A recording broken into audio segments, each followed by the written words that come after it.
Two figures square off as a cloud of dust settles between them. Chloe looks on, completely stunned by the sudden shift in the air. Kang steps through the haze, grip tightening on a small wooden blade. His eyes glow with a cold, piercing blue light. Suddenly, a vision of a chef appears under a single spotlight. He finds himself standing in a kitchen, wondering if the whole thing was a dream. A fish lies on a cutting board, waiting for the first cut. 3 different blades are laid out as potential choices.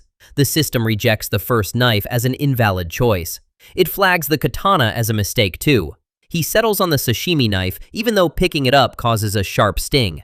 A prompt pops up, double-checking if he's really sure about this path. As he holds the blade over the fish, the pain suddenly vanishes.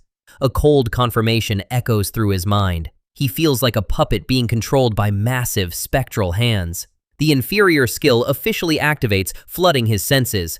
Back in the hall, Kang radiates a terrifying, unstable aura. Chloe asks if he's doing all right. He wobbles, his body struggling to handle the sudden power spike. She watches him closely, sensing the shift in his movements. A sudden burst of speed leaves a blue trail in the air. The room is rocked by a massive explosion of force. Their weapons clash, but Kang's wooden blade starts to splinter under the pressure. Chloe grits her teeth, calling out to him as they struggle. He digs his heel into the floor to anchor himself. A horizontal slash cuts through the air with a sharp crack. The impact sends a shockwave across the training hall floor. Chloe is forced back, unable to stop her momentum. A massive burst of pressure sends her flying across the room. She stares ahead, her eyes wide with shock. She realizes he's behaving like a completely different person. Kang leaps into the air, his blade glowing with a golden light. Chloe hits the floor with a heavy thud. Kang huffs, the blue glow still burning in his eyes. Her wooden sword clatters against the floor. She tries to stand, but her legs give out from the exhaustion. She coughs, struggling to find her breath. Kang lunges forward, reaching out with an open hand. She calls out his name again, seeing the blank intensity in his gaze. She begs him to snap out of it. A vertical pillar of light marks a final, devastating strike. Chloe screams as the overwhelming power crashes down. A name flashes in bold, blood-red letters, Geomma Kang. The vision shifts back to the kitchen, where the chef looks on in total confusion. He tries to slice the fish, but the thing is freakishly fast. He pauses, hearing faint whispers coming from the cutting board. He stares at the fish, his mind starting to piece things together. A sudden flash of blue energy pulls him back to the training hall. The name echoes once more in the darkness. Kang stands in the room, the sashimi knife feeling heavy in his hand. He snaps ragged gasps. Chloe is huddled on the floor, clinging to her broken training sword as she tells him to snap out of it. The world around him begins to blur into a white haze. With a sharp snap, her wooden weapon finally gives out completely. The training hall is filled with dust as the intensity finally fades from Kang's eyes. Chloe looks up at him, tears welling in her eyes from the sheer pressure of his aura. She's completely shaken by what just happened. But instead of another attack, Kang gently puts his hand on her head. She freezes, her face turning bright red as the tension vanishes instantly. He gives her a casual wave and a smile, thanking her for helping with his training. Chloe stands there in silence as he disappears through the exit. Outside, thunder rumbles through the dark clouds over the academy. Later that night, Chloe walks alone through the empty stone corridors.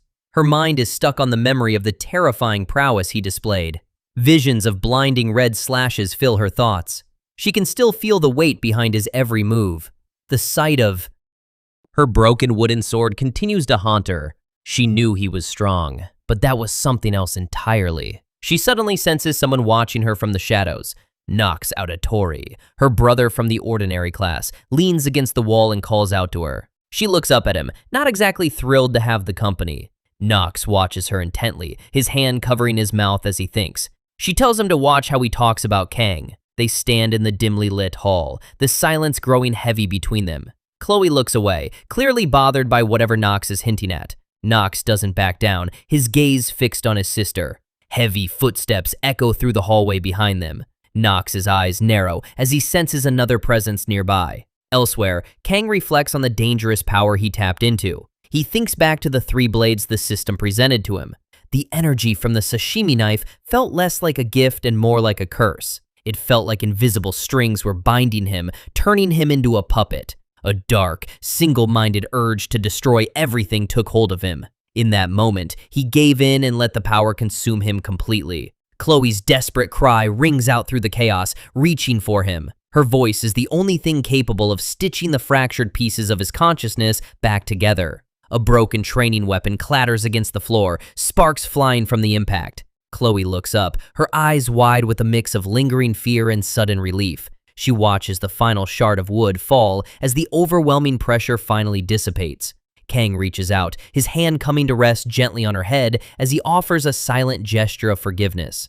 The system labels the terrifying power as the blessing of the Blade God, but to Kang, it feels like a heavy burden he was forced to bear. His face is etched with exhaustion, the toll of the power visible in his hollow gaze. Thunder rumbles over the academy as a storm begins to brew in the dark night sky. He stumbles up the stairs, his body feeling like lead after the intense exertion.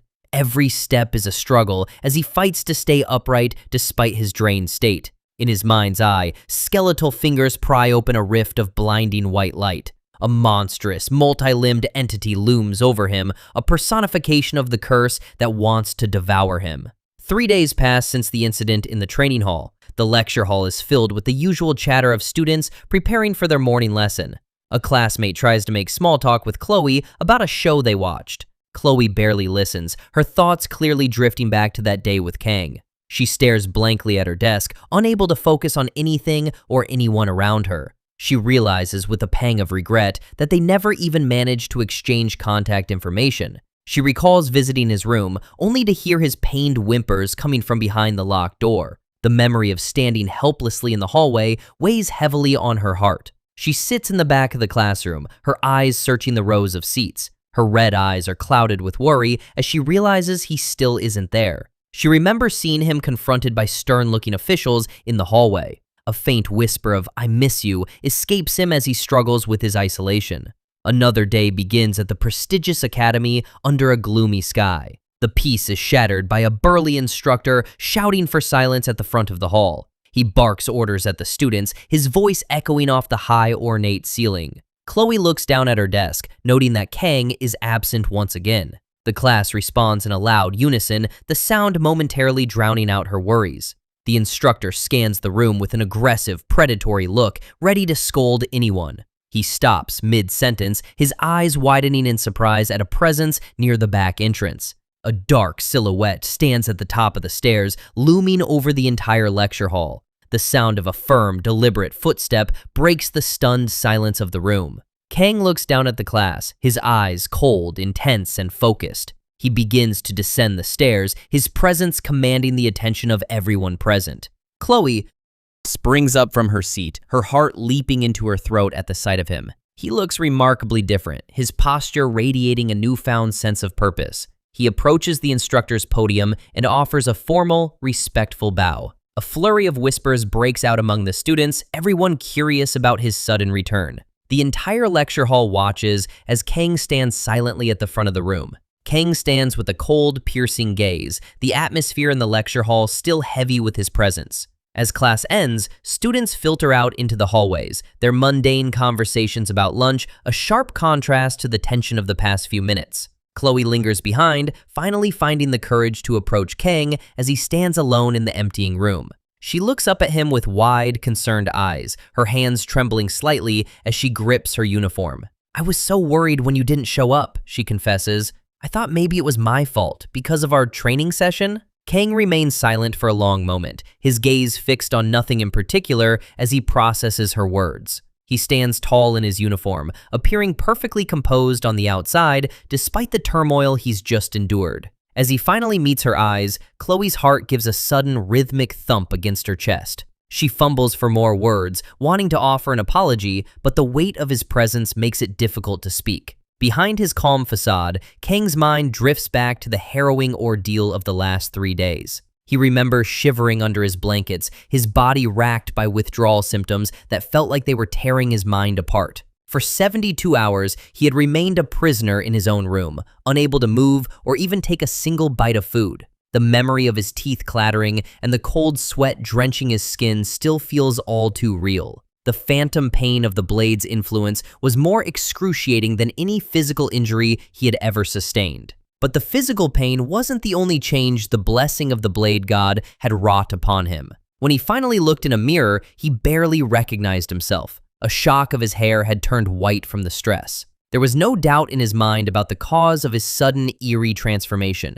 It was the cruel penalty for tapping into a power far beyond his control. A cursed blessing that demanded a heavy price. Returning to the present, Kang looks at the girl standing before him, his expression softening ever so slightly. Chloe, sensing a change in his mood, can only manage a few incoherent stammers as she waits for him to speak. He breaks the silence with a sudden, unexpected invitation that catches her completely off guard. "Dinner?" Chloe squeaks, her face erupting in a deep crimson blush as her eyes go wide with shock. Her apprehension vanishes in an instant, replaced by a burst of pure, unadulterated joy as she jumps for joy. Watching her celebrate, a genuine, albeit small, smile touches Kang's lips for the first time in days. Chloe is all smiles, asking Kang what his favorite food is. Kang doesn't even answer, his face going completely stone cold. He catches a glimpse of a familiar face in the hallway that shouldn't be here. He stops dead in his tracks as a figure emerges from the shadows.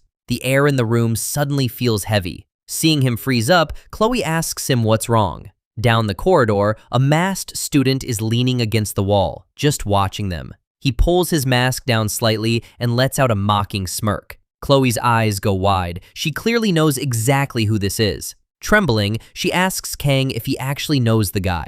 Kang stays silent, keeping his eyes locked on the target. The sound of heavy boots hits the floor as the stranger starts to move. They face off in the middle of the hallway. It's a silent standoff that feels like it could explode at any second. The intruder's eyes glow with a dangerous blood-red light. Chloe suddenly snaps out of it and steps in front, telling Kang not to worry. She demands to know what he thinks he's doing here. He remains unfazed, telling her she's the one who broke the rules of the Auditores. Nox looms over her, his presence suffocating. A single drop of sweat falling as he realizes the danger. Nox scoffs, calling her out as a disgrace to their clan. That's the breaking point. Chloe screams at him to never insult Kang like that. The pressure in the hallway spikes to an insane level.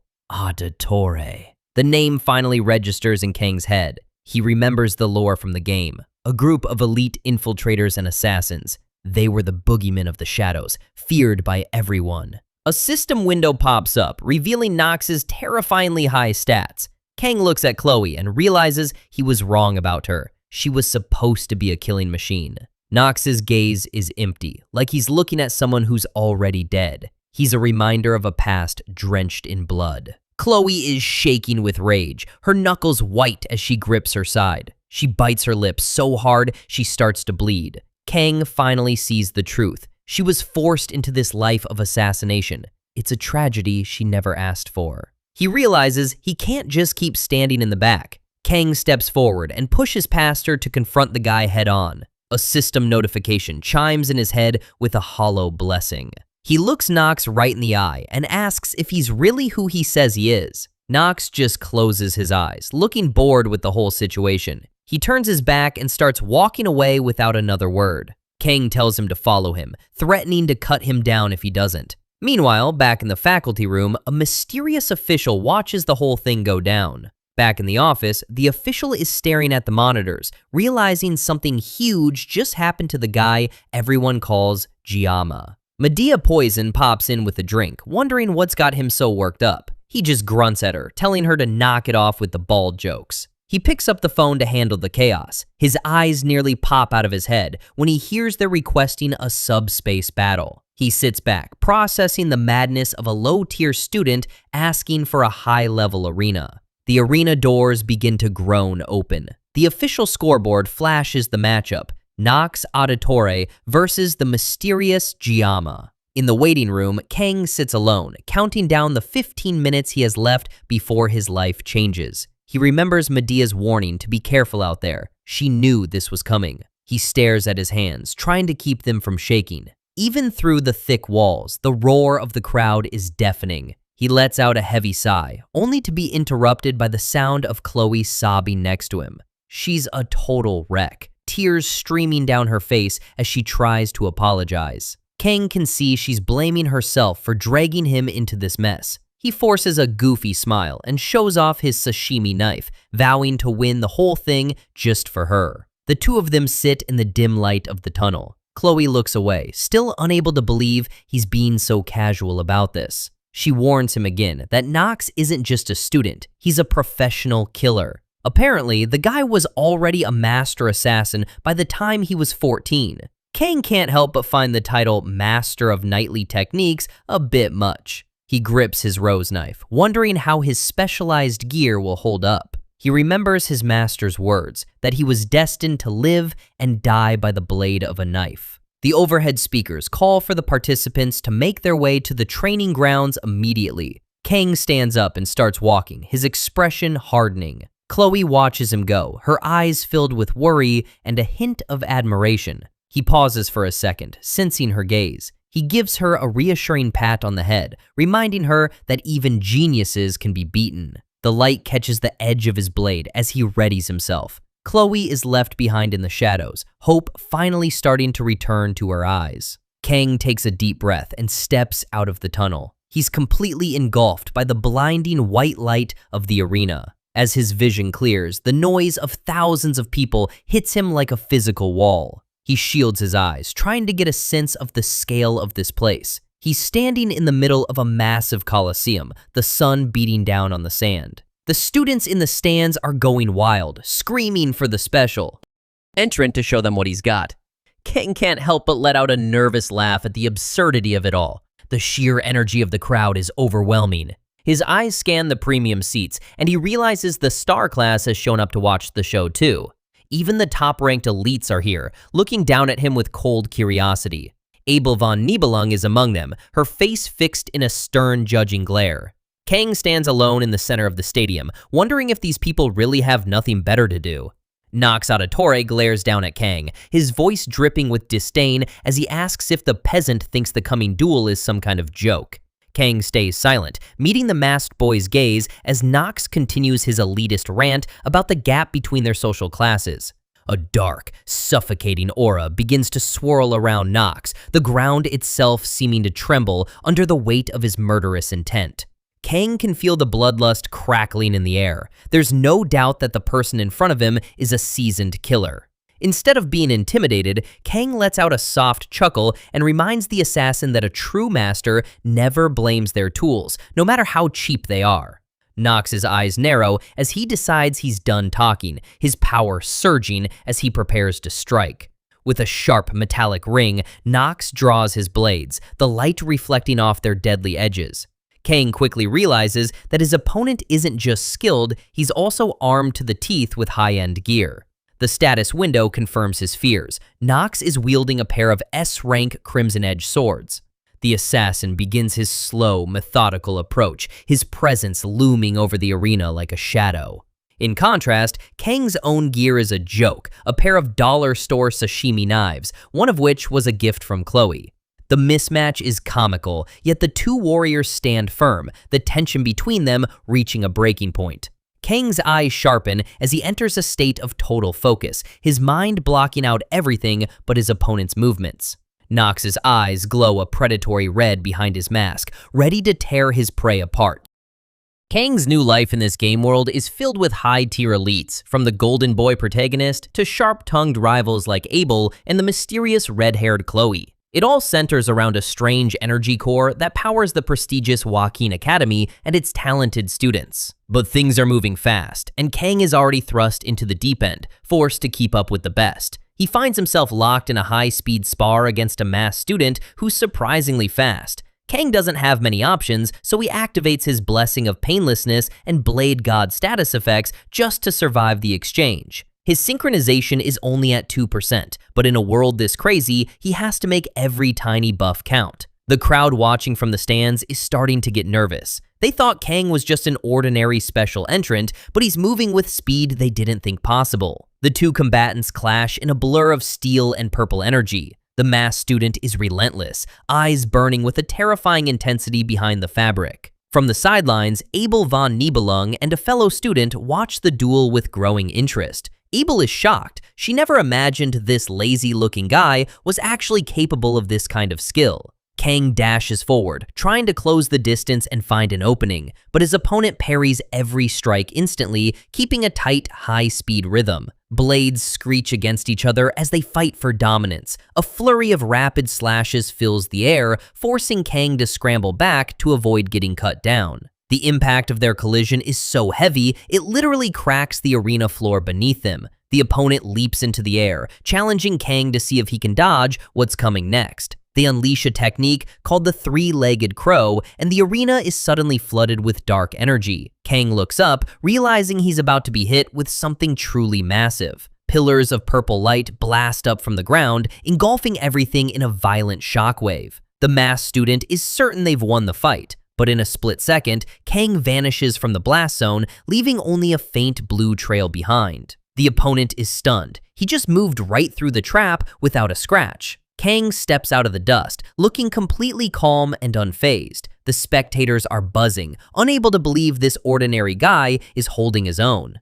Abel stays silent, her sharp golden eyes tracking every detail of Kang's footwork. The masked opponent grits their teeth, realizing Kang is far more dangerous than Chloe ever let on. Kang feels the physical toll of his weak stats. These ordinary knives are way too heavy for him, so he just lets one of the daggers slip right out of his hand. The weapon clatters onto the stone floor, echoing through the silent hall. His opponent pauses, wondering if he's really just giving up in the middle of a duel. But then Kang reaches into his jacket and draws something else. He pulls out a beautiful sashimi knife decorated with roses and grips the handle tight. This is his secret root, the only weapon that can actually activate his full power. With the right blade in hand, Kang's entire presence changes. Seeing the strange weapon, the mass students' rage boils over. They squeeze their sword hilt until it groans, and a dark, oppressive doom aura begins to swirl around them. They go full berserker, their eyes glowing red as they prepare to end the fight. A massive blast rocks the arena as their power explodes outward. In the center of the white-hot flash, the final strike connects. Kang knows this world is a curse, but if he wants to survive the coming war, he'll have to seize control of his own fate. As Kang struggles with his blessings, the world around him starts to glitch. He knows that if there's no way out, he'll have to go all in on the Blade God's power. But then, a sudden flash of blood and a pink-tinted sword interrupts everything, standing alone in a future that looks like total hell. The mask and that cold stare tell him this isn't just a training match anymore, it's a warning. Back in the present, Kang is forced to unleash a massive blue aura just to keep from being overwhelmed. Even the popular students in the stands are completely speechless, terrified by the sheer force they're witnessing. A single cold word rings in his ears as the vision starts to fade. Goodbye. The scene ends with a glimpse of the carnage waiting for them in 3 years, leaving Kang with a chilling reminder of what's at stake.